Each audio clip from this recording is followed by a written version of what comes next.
Good day to Dr. Rafiq. We are from Group 7. Today, we will be introducing fibrous dysplasia, a rare but impactful disease that affects the human skeletal system with secondary effects on the muscular system as well.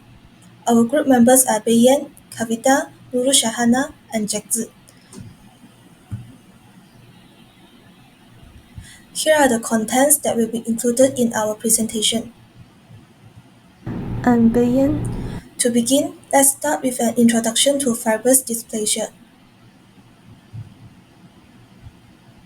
Fibrous dysplasia is a bone disorder where normal, healthy bone is gradually replaced by abnormal fibrous tissue, which is more like soft, scar-like material. As a result, the affected bone becomes weaker, more fragile, and often deformed. This condition can lead to a range of complications such as bone pain, fractures, uneven limb length, and even visible deformities, depending on the location and severity of the disease. The disease can be classified into two main types: monostotic fibrous dysplasia, where only one bone is affected, and polyostotic fibrous dysplasia, where multiple bones throughout the body are involved. Common sites include the femur, tibia, ribs, pelvis, skull, and facial bones. In some rare cases, fibrous dysplasia is also associated with McCune-Albright syndrome, a condition involving hormonal imbalance and skin pigmentation changes. Here are the examples of monostotic and polyostotic fibrous dysplasia. From a biological perspective, fibrous dysplasia is caused by a genetic mutation in the GNAS gene, which affects the development and function of bone-producing cells called osteoblasts. This mutation happens during early development and is not inherited. Because of this gene defect, the affected bones fail to form properly and are replaced by the fibrous tissue.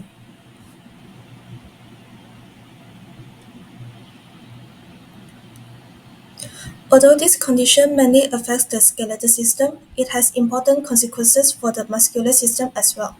When bone structure is abnormal, the biomechanics of the body are affected. This means that muscle attached to or surrounding the affected bone may have to compensate for changes in posture, uneven limb length, or joint instability. For example, if the femur is affected, the surrounding quadriceps and hamstring muscle may experience chronic strain or fatigue due to altered gait or imbalance. In the spine, paraspinal muscles might become overworked to support the curved or weakened vertebrae. Over time, this can lead to muscle pain, imbalance, or weakness, showing how fibrous dysplasia affects both parts of the musculoskeletal system. Understanding this disease is highly relevant to biomedical engineering because many patients require diagnostic imaging such as CT scans and MRI to detect the extent of bone damage and monitor disease progression. In more severe cases, patients may also need custom orthopedic implants, corrective surgery, or assistive devices like braces or orthotics to support affected limbs. These are all part of how biomedical engineers apply their knowledge of the musculoskeletal system to improve patient care and quality of life. That's all from me. Thank you. To put it simply, fibrous dysplasia is caused by a gene mutation. The gene mutation occurs in the GNAS gene, which controls a protein involved in regulating bone growth. The mutation is not inherited, meaning it's not genetic, and it happens after conception. To further explain, the GNAS mutation leads to overactivity of the G protein signaling. This disrupts the normal development of the bone. As a result, normal bone is replaced with fibrous tissue. To put it in an analogy for us to understand, imagine you're building a house with bricks. Now you have to build it with soft noodles, leading to weak and deformed bones. Since the mutation happens randomly and really early on, there is no known prevention. It can affect a single bone, known as monostotic, or multiple bones, known as polyostotic. In this case, the mutation prevents proper maturation of the bone cells. Immature cells produce fibrous, as in scar-like tissue instead of solid bone. It overproduces the osteoblasts to the point that is very saturated and none of them can mature properly. And the timing of the mutation also determines its severity. If the mutation happens early on in the embryonic development, this would result more tissues to be affected, causing a polyostotic situation, as in more bones are affected. If it happens later on, maybe one bone is affected. which is in its monostotic form. In some cases, it can also be caused by McCune-Albright syndrome. To briefly go over McCune-Albright syndrome, it's very similar to regular fibrous dysplasia. However, the key difference being is that McCune-Albright syndrome takes it a step further, not just affecting bone, it affects bone, skin, and endocrinal system. The usual early signs of MAS is precocious puberty, which is early puberty, hypothyroidism, Cushing syndrome, and GH excess. This only affects about 2 to 3% of polycytic cases, but almost always McCune-Albright syndrome is polycytic. I like to go into the nitty-gritty of fibrous dysplasia because it is extremely interesting what happens here. So the red dot that we see on the picture is actually a G protein that has an alpha protein attached to it. So what happens is that this ligand that is shown here attaches itself to the GPCR signaling protein. So basically this protein tells us what to do and gives signals to the inside of the cell on what we have to do. The red dot goes and attaches itself to the active site of the GPCR, and then which activates the whole cell and activates it to change GDP to GTP. Basically, you need more energy, so I'm giving you more energy. And then it starts the whole process. This causes adenylate cyclase, which is an enzyme, to start producing C-AMP, which is also known as cyclic AMP. This is incredibly important for bone formation. In regular cases, this would happen, and then once the C-AMP is formed, it would go back and it would reverse, causing the GTP to go back into GDP after some of it is dissolved, some of the molecule as in is dissolved. However, when it comes to fibrous dysplasia, this does not happen. It does not dissolve or go back to how it was. It sort of is stuck. It's as though you turn a light on and the switch is jammed and you cannot find a way to turn it off. So it starts producing continuously. Hello doctor, today I would like to explain about symptoms of fibrous dysplasia, which is a chronic bone disorder where normal bone is replaced by fibrous tissue leading to weak and deformed bone. First, we will look at common symptoms such as bone pain, where it causes dull, itchy pain and often chronic. Second is bone deformity, especially in long bones like the femur. Third is fracture due to weakened bones. Fourth is limb length discrepancy, where one leg or arm may be shorter. Last but not least is swelling or lumps, where bones are over-affected. Second, we will look at the symptoms based on the location, where when it's affected on facial bone, it causes facial swelling or asymmetry and sinus issue. When it's affected on skull base, it causes vision or hearing loss and headache. When it's come to long bones, it causes femur deformity limb, and when it's affected on ribs or spine, it will cause pain and breathing issue, which is a rare case. There is also symptoms on endocrine system, where it causes early puberty, skin pigmentation and hormonal imbalance such as thyroid and adrenal. Next, we move to diagnosis of fibrous dysplasia. There are many ways to diagnose this bone disorder. First is medical history and physical exam. From the symptoms, bone pain, fracture history and physical signs such as swelling, limb and asymmetry, we can diagnose this bone disorder. Second is genetic testing. GNAS gene mutation, which are somatic and non-inherited, often found in affected bone tissue. This is also one of the diagnoses for this disorder. Third is bone scintigraphy. It is basically bone scanning, where a radioactive tracer highlights area of increased bone turnover, which is helpful to locate multiple lesions such as polyostotic fibrous dysplasia and helpful in full skeletal mapping. Next, we will look at imaging studies. There are three types of imaging studies, which are X-ray, CT scan and MRI.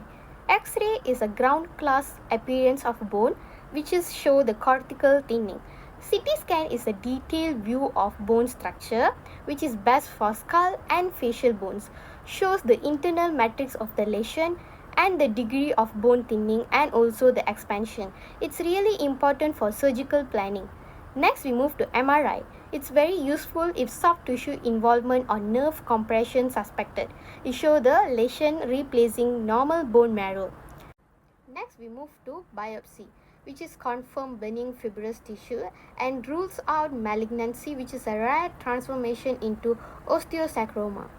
Hello, my name is Tan Jack Zi, matrix number 24006138-1, and I will be presenting about treatment and prognosis of fibrous dysplasia.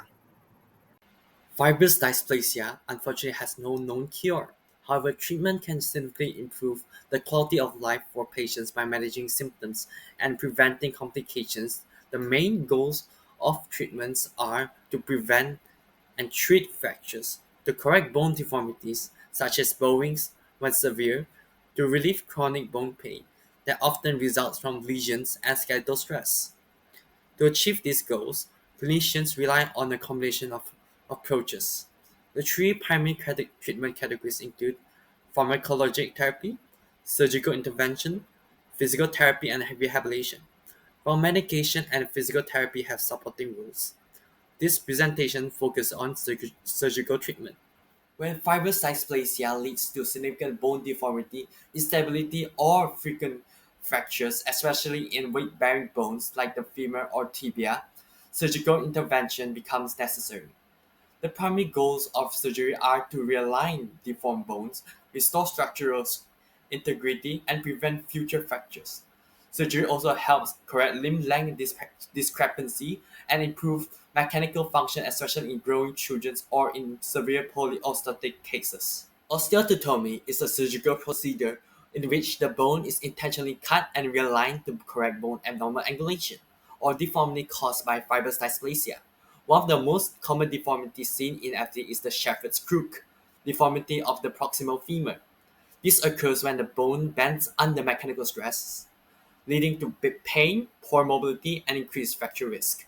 Osteotomy alone, however, may not be sufficient to maintain long-term correction. That's why it's often combined with intramedullary rod fixation. Intramedullary rod is a technique used to stabilize the bone from within by placing a metal rod through the medullary canal. This is important after an osteotomy to maintain proper alignment and prevent refracture. The rod helps distribute mechanical loads across the diaplastic, weakened bone, reducing stress on area most vulnerable to fracture. Is considered superior to plate fixation, especially in FD, because plate rely on screws that may loosen over time due to poor bone quality. This technique is commonly used in long bones like the femur or tibia and is often combined with osteotomy to correct deformity while also reinforcing the bone structurally. Surgical treatment provides durable benefits for patients with FD. First, it corrects bone alignment, which improves posture and walking mechanics. This is important in children where early correction prevents worsening deformities during growth. Second, it reduces the risk of refracture. Without proper stabilization, recurrence rate can reach 30%, but with rod fixation, that risk falls below 5%. Third, it supports long-term lesion control. While dysplastic bone may remain abnormal, surgical reinforcement slows recurrence and prevents structural collapse.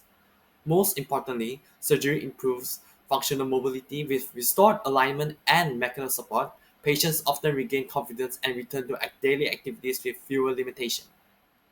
Biomedical engineering enhances the precision and success of surgical treatment in FD.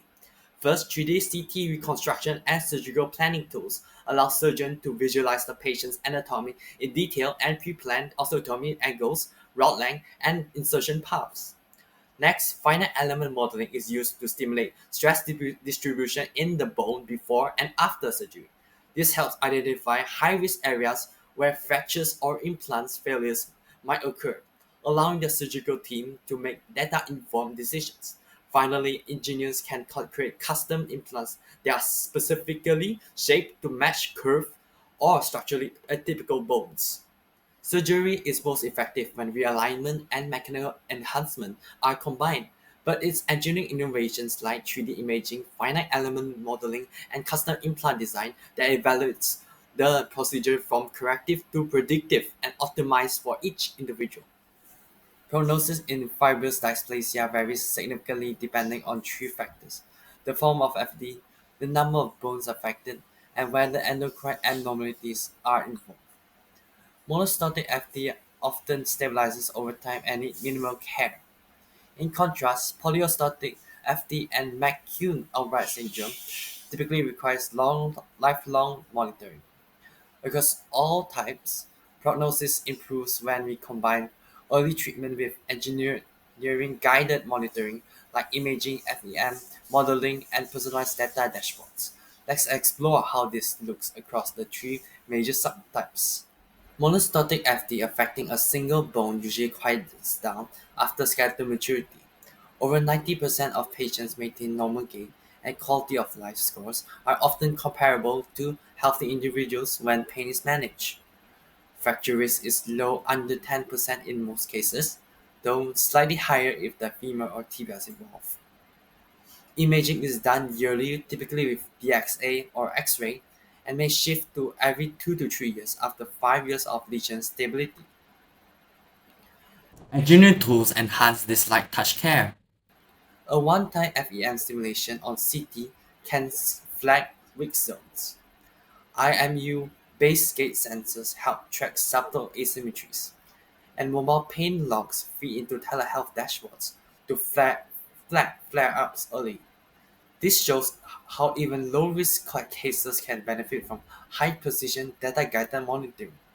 Polyostotic FD affects multiple bones and often remain active well into adulthood. Lesions in weight-bearing bones like the femur, tibia, and pelvis drives a higher lifetime fracture risk, around 30% to 50%. Roughly 70% of patients maintain mobility, while others may need assistive devices, especially after repeated fractures. Imaging cadence increases here. Whole body MRI or CT every 1 to 2 years. Focus on high risk regions. Biochemical markers like ALP and P1NP are monitored every 6 to 12 months to catch disease activity spikes. From an engineering standpoint, FEM is used more frequently to model stress across curved or weakened bones, helping prioritize preventive surgeries. IMU sensors track stride symmetry and balance decline, often before patients notice symptoms. And telehealth dashboards integrate motion data, imaging, and labs for centralized tracking and proactive care planning. With consistent monitoring and engineering support, many patients avoid major complications. FD mass is the most complex form of the disease. Along with aggressive widespread lesions, patients face hormonal complications like early puberty, hyperthyroidism, and phosphate wasting disorders. Chronofacial involvement is common and can affect vision, bite alignment, and facial structure, sometimes requiring decompression or reshaping surgeries. Up to 50% of lesions stay active into adulthood, especially in the skull and pelvis. Hormonal treatment is critical. GnRH analogs slow precocious puberty. Phosphate and vitamin D supplementation address bone weakening. Engineering tools are deeply integrated here. Ano 3D CT and MRI help track optic nerve risk and post-op reshaping results.